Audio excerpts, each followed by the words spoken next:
tres pares o cuatro y ya cuando firmé mi primer contrato con una marca, pues... Sejumlah pemain keturunan asing mengutarakan keinginan bergabung dengan Timnas Indonesia. Berikut daftar pemain yang tertarik ke Timnas Indonesia. Selama 2 tahun terakhir, tercatat ada 18 pemain naturalisasi di lingkup Timnas Indonesia pada semua level baik senior maupun junior. Teranyar, PSSI merampungkan proses naturalisasi Ula Romeni, Dion Marks, dan Tim Depens. Nama-nama itu bukanlah akhir dari cerita proyek ini. Proyek naturalisasi Timnas Indonesia berpotensi berlanjut. Beberapa pemain yang menyampaikan ketertarikan berasal dan berkarier di Belanda. Namun ada juga yang tengah membela klub Premier League. Bukan tak mungkin nama-nama tersebut menambah panjang pemain anyar skuad Garuda. Berikut daftar pemain tertarik ke Timnas Indonesia. 1. Miliano Jonathans. Miliano Jonathans kini bermain untuk FC Utrecht. Kebetulan yang bersangkutan mengaku sudah menjalin komunikasi awal dengan PSSI, usianya baru 20 tahun sehingga potensial untuk jangka panjang.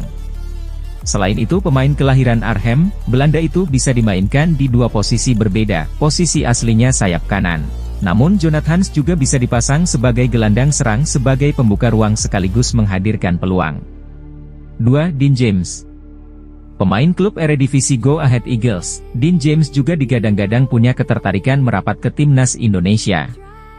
Karir yang sedang meningkat membuatnya cukup menjanjikan. Bek kiri berusia 24 tahun itu jadi tumpuan utama Go Ahead Eagles di Liga. Ia juga berpengalaman tampil di panggung Eropa saat berlaga di Liga Eropa, namun ia harus siap bersaing dengan deretan pemain belakang Timnas Indonesia, terutama di pos bek kiri. Bukan tak mungkin James dapat jadi andalan apabila kualitasnya di atas rata-rata skuad Garuda pada posisi yang serupa. 3. Joel Veltman.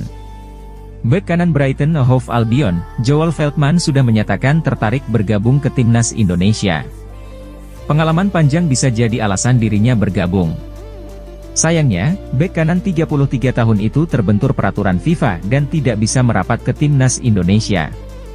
Ini karena Joel Veltman sudah 28 kali berseragam Timnas Belanda di level senior. Ia bahkan pernah tampil di Piala Dunia 2014 pada era kepelatihan Louis van Gaal. Kemudian pada Euro 2020, Veltman juga sempat merumput Timnas Indonesia akan menjalani 2 pertandingan putaran ketiga kualifikasi Piala Dunia 2026 zona Asia pada Maret 2025. Skuad Garuda dijadwalkan bermain melawan Australia di Sydney Football Stadium, 20 Maret 2025. Setelah itu, Timnas Indonesia menjamu Bahrain di Stadion Utama Gelora Bung Karno, Senayan, Jakarta pada 25 Maret 2025. Jajaran kepelatih Timnas Indonesia sudah dan masih akan memantau pemain untuk memperkuat tim. Patrick Kluivert dan asisten pelatih Alex Pastoor, Denny Lanzaat, dan Gerald van den Burg nampak sudah memantau sejumlah pertandingan Liga 1 saat masih di Belanda. Tim kepelatihan seperti juga memantau beberapa pemain timnas. Bahkan mereka sudah bertemu beberapa pemain abroad di Belanda. Penulis di sini mencoba memprediksi 4 penyerang yang akan masuk ke Timnas Indonesia di bawah Patrick Kluivert. 1. Ula Romeni. Ula Romeni akan menjadi pemain yang dipanggil mengingat ia sudah resmi menjadi warga negara Indonesia. Jika perpindahan federasinya telah beres, ia bisa membela merah putih. Penyerang klub kasta kedua Liga Inggris, Oxford United itu diharapkan bisa menjadi jawaban dari kurang ganasnya lini depan Timnas Indonesia. Di Oxford United meski menjadi pemain baru, Ula Romeni sudah mendapatkan menit bermain meski masuk dari bangku cadangan. Pelatih Timnas Indonesia, Patrick Kluivert ketiban berkah jelang menghadapi Australia. Sesuai jadwal, kedua tim bakal bentrok pada lanjutan babak ketiga kualifikasi Piala Dunia 2026 zona Asia di Sydney, 20 Maret mendatang. Kini sebulan jelang laga itu, Australia harus menerima kenyataan pahit dengan datangnya badai cedera pemain. Tak tanggung-tanggung, 4 pemain Soceros harus menepi karena cedera dan diprediksi absen melawan Indonesia. Melansir media Australia, News.com.au, 2 pemain baru yang alami cedera adalah Nestori Irankunda serta Jordan Bos. Nestroy dihantam cedera saat membela klub Liga Swiss, Grasshoppers menghadapi Lugano. Pemain berposisi striker itu alami masalah pada cedera pergelangan kaki. Dia sempat bermain sebagai starter namun harus ditarik keluar pada menit ke-36. Sementara itu, Jordan Bos juga dihantam cedera saat membela Westerlo menghadapi Standard Liège di Liga Belgia. Pada menit ke-24, Jordan Bos harus ditarik keluar karena alami masalah dengan cedera hamstring. Sebelumnya, sudah ada dua pemain Australia lainnya yang mengalami cedera adalah duet pemain belakang, Harry Souttar dan Alessandro Circati alami cedera. Harry Souttar sendiri alami cedera tendon Achilles pada Desember 2024 lalu, saat membela Sheffield United menghadapi Burnley. Sementara itu, Alessandro Circati mengalami cedera anterior cruciatum, ACL.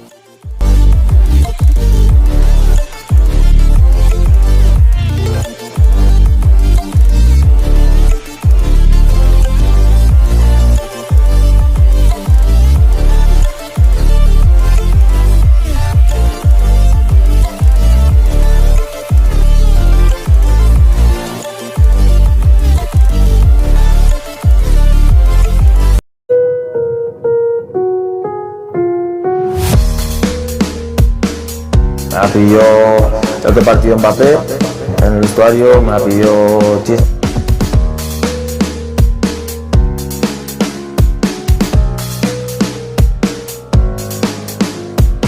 Patrick Kluivert meragukan kualitas Justin Hubner untuk memperkuat timnas Indonesia pada Maret 2025. Justin Hubner baru saja mengeluarkan unggahan yang menarik atensi di akun Instagramnya Justin Hubner. Sambil menampilkan foto aksinya saat membela Wolverhampton Wanderers U21, Justin Hubner menulis caption, "Meragukan saya." Apakah itu kata itu ditujukan kepada pelatih timnas Indonesia Patrick Kluivert atau netizen Indonesia yang sering koar-koar di unggahan Justin Hubner? Justin Hubner tidak menjalani musim yang mudah bersama klubnya, Wolverhampton Wanderers U21. Bek 21 tahun ini sempat tidak terpakai tenaganya oleh sang pelatih. Tercatat dari Agustus sampai Desember 2024, Justin Hubner baru sekali main. Di awal Desember 2024, Justin Hubner yang mengancam angkat kaki dari Wolverhampton Wanderers U21 tiba-tiba langsung main di dua laga beruntun. Namun, setelah mendapatkan kesempatan itu, Justin Hubner mengalami gegar otak dan absen sekira 1 bulan. Sekarang, Justin Hubner sudah pulih dari cedera dan kembali rutin bermain. Bek berdarah Belanda Indonesia ini mesti menaikkan level permainannya. Tak hanya untuk mendapatkan status permanen di klub, tapi juga untuk menarik perhatian Patrick Kluivert, sebab persaingan di lini pertahanan timnas Indonesia sangatlah ketat. Sederet bek kelas dunia menghiasi lini belakang timnas Indonesia seperti Kevin Dix, Mees Hilgers, Jay Itzes hingga pemain yang berpotensi comeback, Elkan Bagot, belum lagi bek Liga 1 2024 hingga 2025 yang terkenal konsisten saat membela timnas Indonesia, Rizky Ridho, sehingga Justin Hubner tak bisa bersantai. Disinyalir, tim pelatih Patrick Kluivert sudah memantau aksi Justin Hubner. Dipanggilnya Justin Hubner atau tidak akan diumumkan Patrick Kluivert sekira awal Maret 2025. Potensi Justin Hubner tak dipanggil juga cukup besar. Sebab, Justin Hubner hanya tersedia dalam 1 laga saja dari 2 pertandingan yang dijalani timnas Indonesia pada Maret 2025. Justin Hubner harus menjalani sanksi akumulasi kartu melawan Australia, 20 Maret 2025, dan baru tersedia saat menghadapi Bahrain, 25 Maret 2025, media Vietnam, Soha, VN. Gemetar timnas Indonesia diperkuat 6 pemain keturunan tambahan saat melawan Australia dan Bahrain di lanjutan grup C kualifikasi Piala Dunia 2026 zona Asia pada 20 dan 25 Maret 2025. Menurut Soha, VN, kehadiran 6 pemain keturunan tambahan ini membuat skuad Garuda semakin berbahaya. PSSI belum berhenti mendatangkan pemain berkualitas yang memiliki darah Indonesia. Kebijakan ini merupakan cara instan mendongkrak prestasi timnas Indonesia, sembari PSSI membenahi kompetisi dan pembinaan usia dini di tanah air. Kehadiran Jay Itzes dan kawan-kawan terbukti meningkatkan level timnas Indonesia. Skuad Garuda mulai rutin main di Piala Asia dan masih berada di jalur yang tepat untuk lolos Piala Dunia 2026 terdekat. PSSI yang dibantu kementerian terkait seperti Kemenkum dan Kemenpora, akan mendapatkan pemain tambahan. Rencananya pada Sabtu 8 Februari 2025, ada 3 pemain yang akan diambil sumpah warga negara Indonesia, WNI, yakni Ula Romeni, Tim Gepens dan Dion Marks.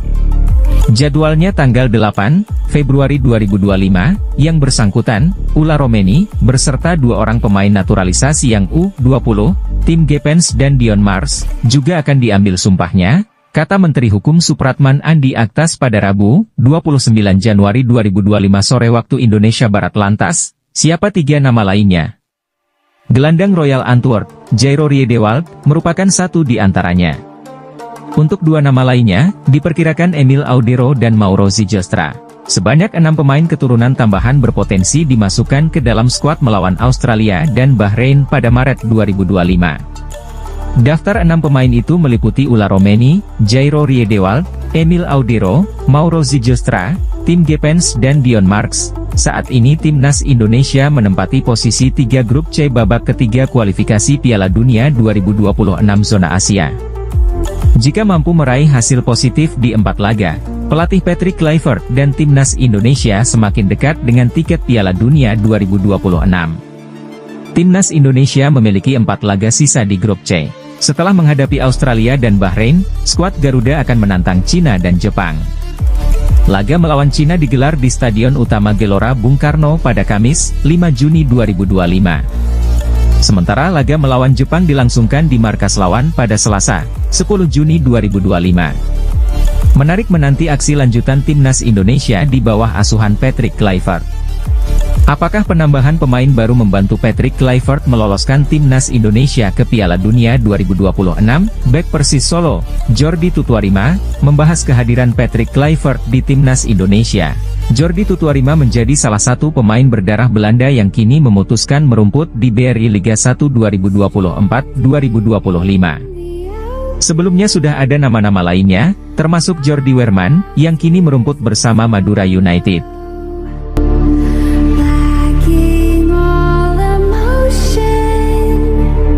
Menjadi sebuah kesuksesan bagaimana sebuah program besar pemerintah itu kalau menteri-menterinya bekerja sama. Shin Tae-yong meminta mantan anak asuhannya di Timnas Indonesia jangan kecewa setelah kepergiannya. Ia ingin Jay Itzes dan kawan-kawan selalu kompak satu sama lain demi prestasi. Seperti diketahui, Shin Tae-yong bukan lagi juru formasi Timnas Indonesia. PSSI pecat juru taktik asal Korea Selatan tersebut dengan alasan dinamika kepemimpinan serta komunikasi pada 6 Januari lalu. Posisi Shin Tae-yong digantikan oleh legenda sepak bola Belanda, Patrick Kluivert. Tentu keputusan PSSI tersebut menuai kontroversi di kalangan pecinta tim nasional. Meski tidak lagi bersama, STY masih menganggap pemain-pemain Timnas Indonesia sebagai anaknya. Oleh sebab itu, ia meminta para pemain menerima keputusan yang sudah terjadi dan terus membangun kekompakan dengan pelatih anyar. Jujur bagaimanapun pemain-pemain timnas sudah seperti anak saya, kata Shin Tae-yong di Bandara Soekarno-Hatta. Walaupun ganti pelatih, para pemain jangan kecewa dan harus berusaha membangun chemistry yang baik dengan pelatih yang baru, jelas juru formasi 54 tahun tersebut. Lebih lanjut, Shin Tae-yong mendoakan Timnas Indonesia bisa sukses. Ia berharap skuad Garuda bisa menyentuh target lolos ke Piala Dunia 2026. Saya berdoa agar Timnas Indonesia bisa mendapatkan tiket ke Piala Dunia 2026, pungkas mantan pelatih tim nasional Korea Selatan itu. Shin Tae-yong mencatatkan sejumlah prestasi meski belum pernah angkat trofi. Seperti membuat Timnas Indonesia mentereng di Piala Asia 2023. Lalu, berkat ST, Timnas Indonesia bisa melangkah sampai babak 3 kualifikasi Piala Dunia 2026 zona Asia. Bahkan, skuad Garuda berpeluang lolos ke turnamen paling bergengsi di dunia itu. PSSI kembali menunjuk pelatih asal Belanda, Gerald van den Burg, untuk menangani Timnas Indonesia U23. Di usia 60 tahun, Gerald juga akan berperan sebagai asisten pelatih bagi Patrick Kluivert. Kehadirannya menambah kental nuansa Belanda di skuad Garuda yang tengah berupaya mengukir prestasi di pentas sepak bola dunia. Dengan rekam jejak yang mengesankan, Gerald van den Burg dikenal sebagai mantan pemain yang memperkuat klub-klub besar seperti Ajax dan PSV, yang telah mengangkat namanya ke puncak karir. Bersama kedua klub tersebut, ia berhasil meraih banyak trofi di Eredivisie, liga tertinggi Belanda. Selain itu, Gerald juga memiliki peran penting dalam kesuksesan timnas Belanda saat menjuarai Piala Eropa 1988. Ia menjadi bagian dari starting 11 yang diandalkan oleh pelatih Rinus Michels, berkolaborasi dengan sejumlah legenda de Oranje, termasuk Ruud Gullit, Frank Rijkaard, dan Marco van Basten. Dengan kehadiran Gerald van den Burg mendampingi Patrick Kluivert, serta penunjukan Denny Lanzaat dan Alex Pastoor sebagai asisten pelatih, Pertanyaan yang muncul adalah apakah timnas Indonesia dapat lolos langsung ke Piala Dunia 2026? Ini bukanlah hal yang mudah untuk dijawab. Namun, yang jelas, Patrick Kluivert merasa gembira dengan kehadiran Gerald van den Burg. Menurutnya, Van den Burg tidak hanya memiliki pengalaman yang luas baik sebagai pemain maupun pelatih, tetapi juga memiliki visi yang sejalan. Berkolaborasi dengan rekan yang berpikiran sama seperti Gerald van den Burg sangat penting untuk mencapai visi bersama, ungkap Patrick Kluivert.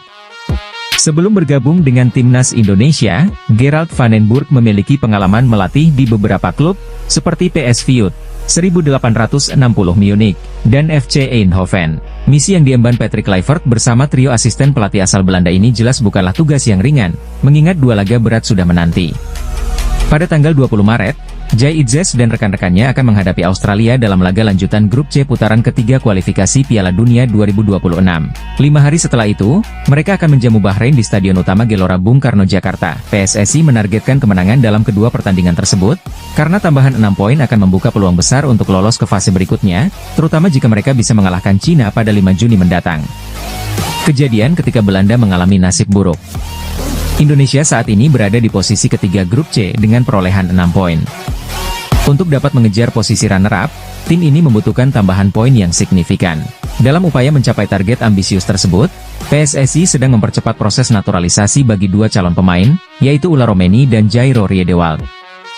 Diharapkan, kedua pemain tersebut dapat memiliki KTP Indonesia sebelum timnas Indonesia berangkat ke Australia. Mengenai pertanyaan tentang keberhasilan tim yang saat ini didominasi oleh pemain dengan warna Belanda, jawabannya bisa bervariasi. Rakyat Indonesia tentunya berharap yang terbaik untuk tim kesayangan mereka, terutama karena impian untuk tampil di kompetisi FIFA yang bergengsi kini semakin dekat. Namun, jika melihat ke belakang, terdapat beberapa momen penting di mana Belanda tidak mendapatkan keberuntungan meskipun harapan mereka sangat tinggi. Apa saja momen-momen tersebut? Setelah lama tidak berpartisipasi di Piala Dunia, timnas Belanda kembali tampil pada edisi 1974. Ini merupakan penampilan ketiga mereka setelah Piala Dunia 1934 dan 1938. Turnamen kali ini diselenggarakan di Jerman Barat, di mana Belanda hadir dengan skuad terbaik, termasuk sang pangeran, Johan Cruyff dan pelatih legendaris Rinus Michels. Johan Cruyff dan rekan-rekannya menunjukkan performa yang sangat mengesankan dan menawan. Di babak final, mereka harus menghadapi tuan rumah, Jerman Barat. Tim Belanda jelas lebih diunggulkan, tidak hanya karena memiliki pemain berkualitas di setiap posisi, tetapi juga karena mereka mengusung gaya permainan revolusioner yang dikenal sebagai total football. Namun, apa yang terjadi selanjutnya sangat menyedihkan bagi mereka. Belanda harus menerima kenyataan pahit dengan kalah 1-2 dari Jerman, meskipun mereka sempat memimpin lebih dulu berkat gol cepat dari Johannes Neeskens hanya 2 menit setelah pertandingan dimulai. Hingga saat ini, nasib buruk seolah terus menghantui timnas Belanda. Meskipun dikenal sebagai salah satu negara yang tak henti-hentinya melahirkan bakat-bakat muda, Belanda hingga kini belum pernah meraih gelar juara Piala Dunia. Manchester United memiliki harapan yang tinggi terhadap Louis van Gaal setelah mereka memecat David Moyes dari posisi pelatih. Louis van Gaal menjabat sebagai pelatih Setan Merah selama 2 tahun, dari 2014 hingga 2016, dengan target untuk mengembalikan kejayaan Premier League seperti yang pernah dicapai oleh Sir Alex Ferguson. Namun, selama 2 musim kepemimpinannya, ia tidak berhasil memenuhi ekspektasi tersebut dan akhirnya dipecat pada Mei 2016. Sebenarnya, Louis van Gaal telah melakukan berbagai upaya untuk meraih gelar Premier League, salah satunya dengan mendatangkan mantan anak buahnya di timnas Belanda, seperti Memphis Depay dan Daley Blind. Dengan harga yang cukup tinggi, ia berharap kedua pemain tersebut dapat meningkatkan performa tim.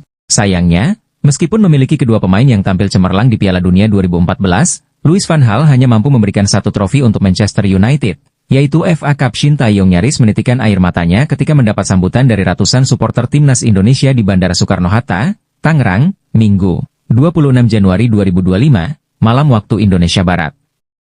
Pada tanggal 26 Januari 2025, Shin Tae-yong memang dijadwalkan meninggalkan Indonesia.